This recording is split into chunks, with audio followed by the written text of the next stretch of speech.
Estamos en una nueva entrevista acá en el Diario del Mostrador. Hoy nos acompaña el cientista político y director de Tres Quintos, Kenneth Bunker. Kenneth, ¿cómo te va? Hola Hernán, muy bien, gracias, gracias por la invitación. Oye, Kenneth, primero preguntarte qué tan enlazado, basándose en las palabras del futuro ministro de las Express, Giorgio Jackson, está el futuro gobierno de Gabriel Boric con los resultados o el proceso que tenga la Convención Constitucional.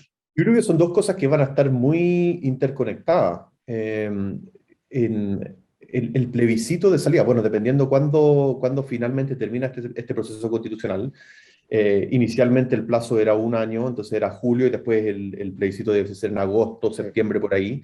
Podrían pedir aplazar un poco el trabajo, lo que alargaría el proceso constitucional, pero van a ser un par de meses después que Boric ya está instalado. Y en ese sentido creo que la campaña va a ser muy brutal desde ambos lados. O sea, la campaña para la prueba y la del rechazo va a ser muy fuerte. Y creo que desde el rechazo se va a instalar también una idea de que está muy asociado con Boric. Y por lo tanto se va a plantear como una evaluación al gobierno de cierto modo. Yo creo que el gobierno sin duda va a tomar el lado de la prueba, salga lo que salga de ese Sí. proceso constitucional, sea cual sea el texto. Pero sin duda ese plebiscito va a ser interpretado como una evaluación de la gente sobre el gobierno. Entonces el gobierno evidentemente también quiere que le vaya bien. Esa es quizás como la razón fundamental de por qué el gobierno necesita que esto salga como ellos lo planean. Bueno, en parte sí, yo creo que en parte eso es como una lectura como más bien estratégica, pero yo creo que van a haber varias cosas que el gobierno está de acuerdo más en el fondo. O sea, esto también es un proceso que ha sido conducido por muchas de las élites del Frente Amplio de Apruebo Dignidad. Es un proceso que ellos querían, es un proceso que ellos empujaron, le fue muy bien en la elección.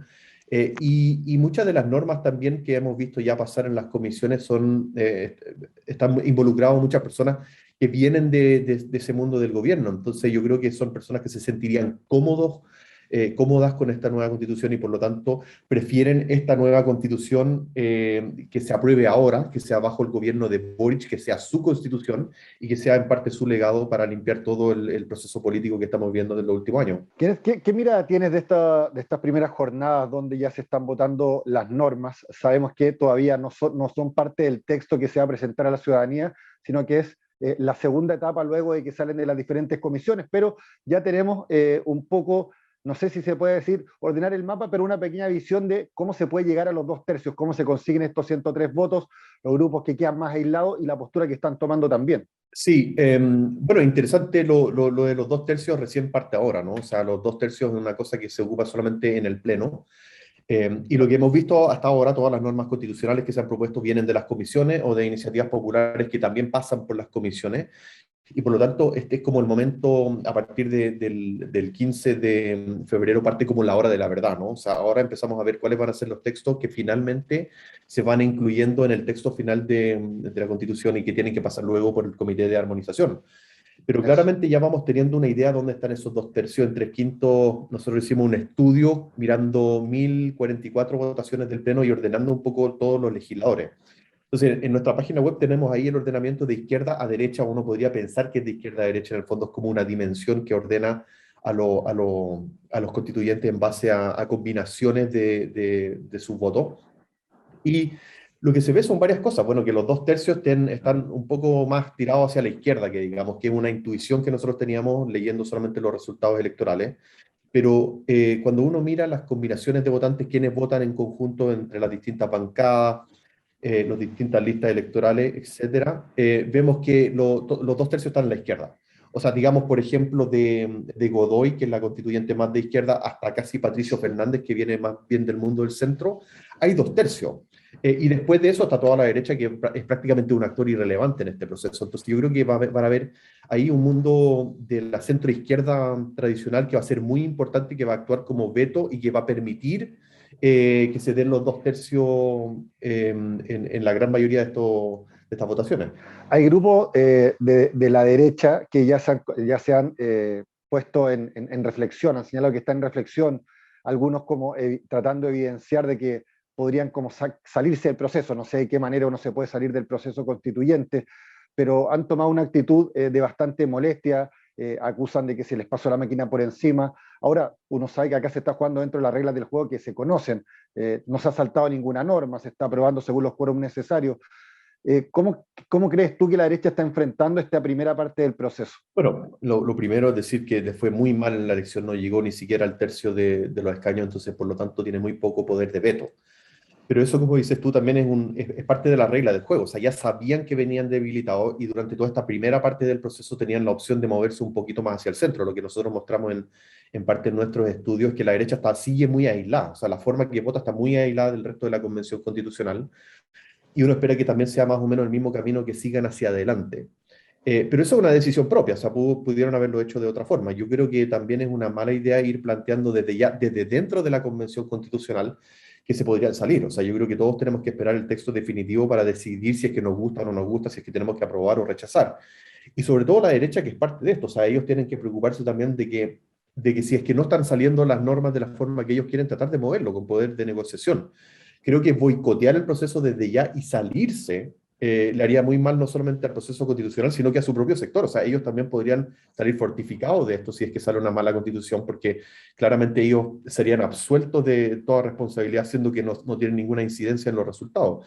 Me recuerda un poco lo que pasó en Venezuela el año 2006, donde la oposición dijo que para boicotear un poco Claro. a Chávez, se salieron, no compitieron en la elección y lo único que hizo es que ganó Chávez el Parlamento y finalmente terminó con Maduro y todo el proceso que conocemos hoy día. Entonces, en el fondo, no participar activamente, no hacer política, creo que sería una muy mala idea.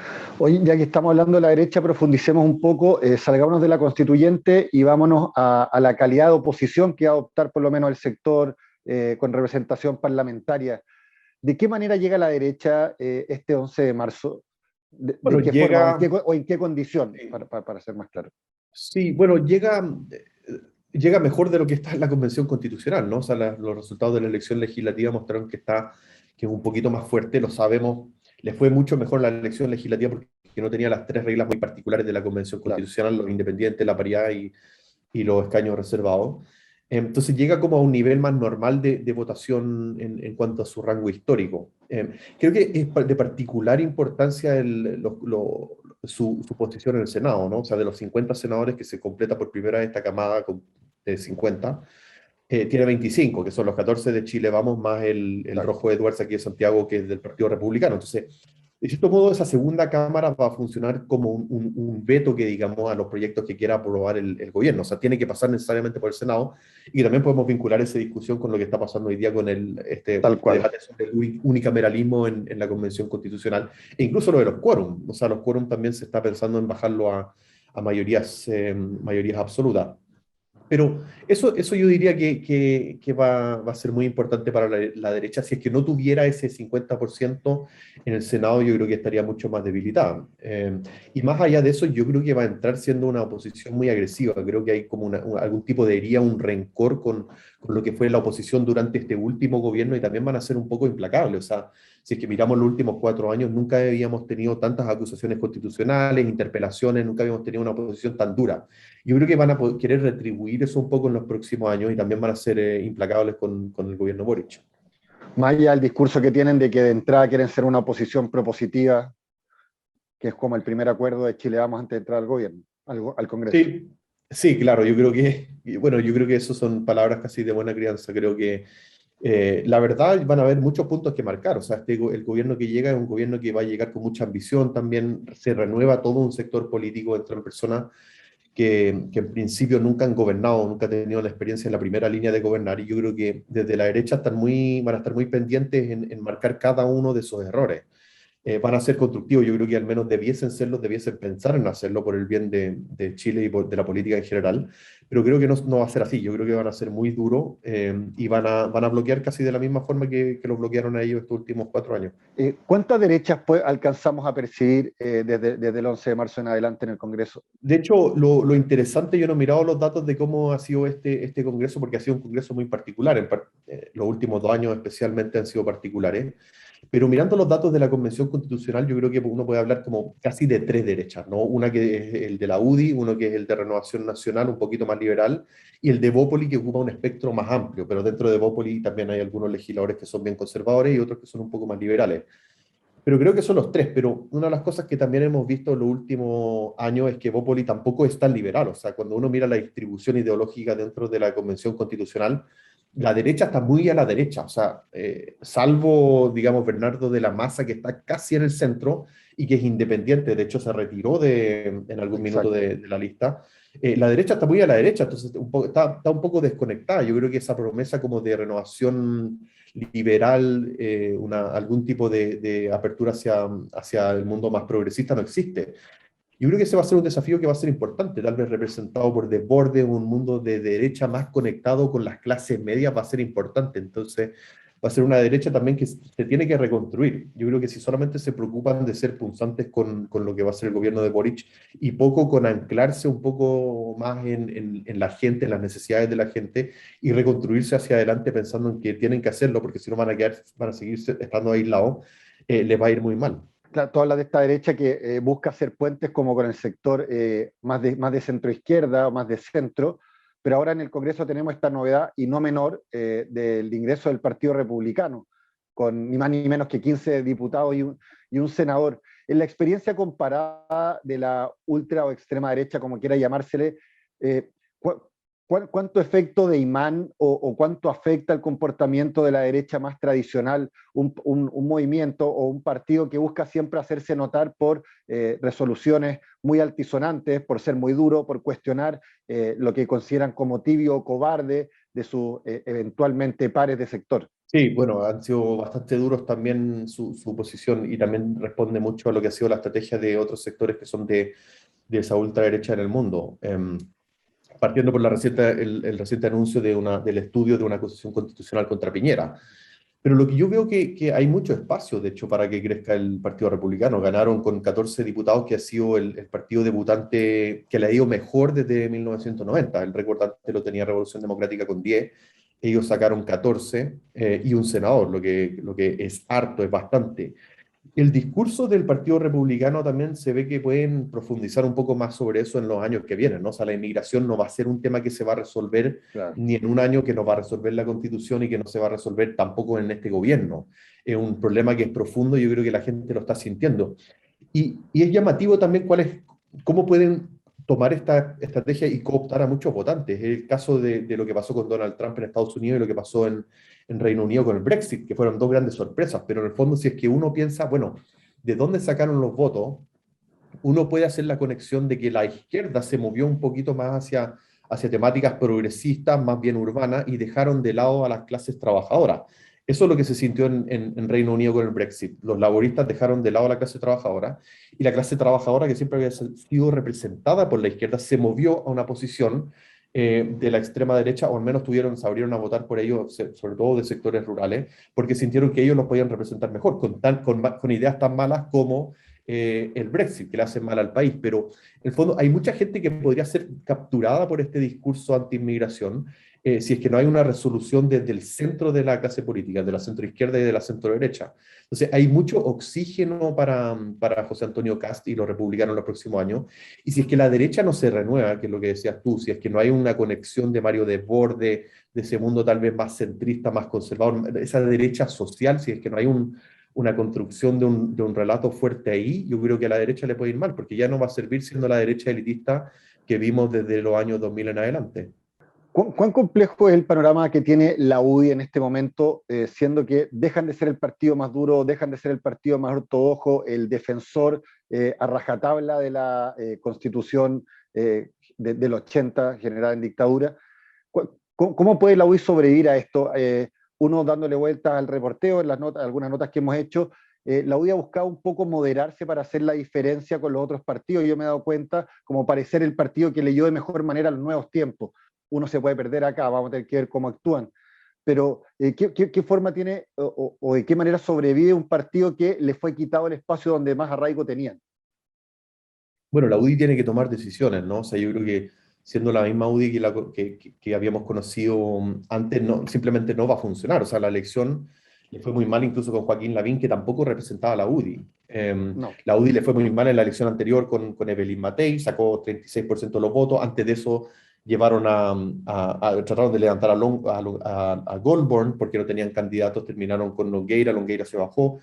Entonces, la UDI le va muy mal en las elecciones presidenciales, le va un poquito mejor a nivel local, pero en las elecciones presidenciales no tiene liderazgos claros porque claramente está flotando en un lugar donde está muy incómoda. Yo creo que tiene que tomar una decisión, es en pensarlo con el partido, con Renovación Nacional, armar algún tipo de coalición más con raíces. O sea, yo creo que la UDI puede crecer, pero solamente si va hacia el centro. Al menos eso es lo que le convendría a largo plazo, cuando pase este tema del Partido Republicano, ¿no? Oye, Kenneth, uno también hablando con diferentes dirigentes de la derecha, les pregunta si han tenido una mayor reflexión luego de la derrota de 12 puntos en la presidencial y o no te la quieren contar, o lo que más o menos coincide en todo es que dicen, bueno, hechos como el del diputado electo Axel Kaiser, el tema del Ministerio de la Mujer y el apelar a los jóvenes fueron las razones de nuestra derrota, pero no lo toman como algo cultural, sino que como algo circunstancial. Te dan a entender de que ahora apelando a la mujer y apelando a los jóvenes, ya la derecha está en carrera de nuevo. ¿Tú tienes alguna reflexión aparte de eso, o si crees que está bien aspectado o no, esa reflexión para entender qué se viene para adelante por la derecha? Sí, a ver, yo creo que lo importante a considerar aquí es cuál es el mercado de los distintos partidos políticos, por decirlo de alguna forma. Los chilenos no son de izquierda y no son de derecha. Hay un electorado que se moviliza en las elecciones que puede estar tirado más hacia un lado o hacia el otro. Pero yo diría que la gran mayoría de los chilenos son moderados, son de centro, y en esa distribución ideológica o distribución en general de las personas que no son políticas, que no les interesa la política, de hecho vota menos de la mitad de las personas en las elecciones, lo que al menos permite que salga Bachelet 2 veces y Piñera 2 veces intercalado. O sea, Piñera no saldría 2 veces si es que las personas no estuvieran dispuestas a votar por él. Entonces, lo que nosotros estamos viviendo hoy día en Chile, siento yo, es parte de un proceso donde efectivamente hay una izquierdización, pero una izquierdización del electorado. Y vamos a ver qué pasa en la elección del plebiscito de salida, que es una elección donde hay voto obligatorio, donde van a tener que votar todos. Y por eso también es tan importante que esta constitución que se está escribiendo sea una constitución que es escrita para todos, esté escrita para todos, y no solamente una parte y desde la izquierda, ¿no? Porque si es que si ese texto se rechaza, le va a ir muy mal, como estamos hablando antes, al gobierno Boric, pero también al país, porque nos vamos a enfrentar a otro problema que el del reemplazo constitucional. Pero en el fondo lo que quiero decir es que el electorado se va moviendo, a veces un poco va hacia la derecha, un poco va hacia la izquierda. Entonces, la derecha puede sentir que ahora le fue un poco mejor la elección legislativa y por lo tanto está mejor preparada y puede seguir haciendo lo mismo sin hacer cambios masivos. Pero yo creo que el cambio que tiene que hacer la derecha es un cambio que se tenía que haber hecho hace mucho tiempo. O sea, el problema de la derecha es un problema estructural, que es el problema de la clase media. La derecha le da bien, en los 90 le da muy bien en la clase más baja, más socioeconómicamente vulnerable, la clase alta. Pero la concertación se comía la masa del voto de la clase media. Y hemos visto que la derecha perdió las clases más bajas, las clases más vulnerables, pero tampoco ganó nada en el centro. Entonces yo creo que tiene que haber una estrategia de recuperar o al menos moverse hacia ese mundo, lo que tenía el Partido Nacional, digamos, en los 60, de ser un partido un poco más popular, un partido que pueda apelar a la clase media y que la clase media se sienta identificada con los valores más bien liberales y conservadores de la derecha. Para cerrar, Kenneth, ¿a qué puede apelar la derecha institucional para recuperar su electorado? En esta pasada, donde vamos a tener un gobierno inédito que apela, que claramente está más puesto en la izquierda. Bueno, yo creo que mucho de eso va a pasar por el mismo gobierno. O sea, yo creo que el gobierno, si comete muchos errores no forzados, le va a estar dando en bandeja a la derecha las críticas. Yo creo que van a ser críticas que van a hacer sentido a las personas.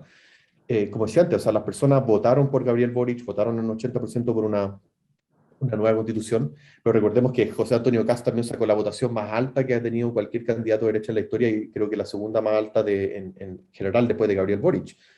Eh, entonces, yo creo que mientras más errores forzados comete el gobierno, más posibilidades va a tener la derecha de instalar algunos argumentos. Y creo que esa estrategia va a ser, por eso van a ser duros, ¿no? Por eso yo creo que nos van a tratar de no cooperar tanto.